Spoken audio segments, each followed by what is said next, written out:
Cabrera, Dr. Rosemary T. Masisar, our active school principal, Madam Neves M. Ibon, Barangay Council headed by Barangay Captain Efren Simplante, administrators in attendance, beloved parents, respective mentors, dear friends, ladies and gentlemen, good afternoon.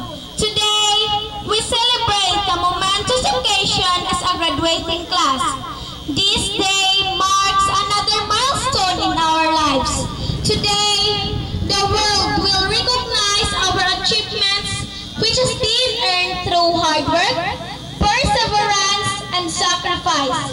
This is the very day that we have been waiting for, the day in which we can honor the labors and toils of our supportive parents.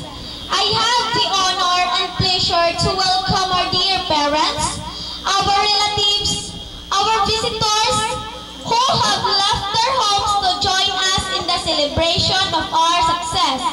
We have done our best in the preparation of this program. We have wanted this occasion to be special and memorable. One that will engrave our footprints. One that whose remembrance will linger through seasons come and go. To all of you who are very dear in our hearts, we extend our hugs and cordial greetings. Welcome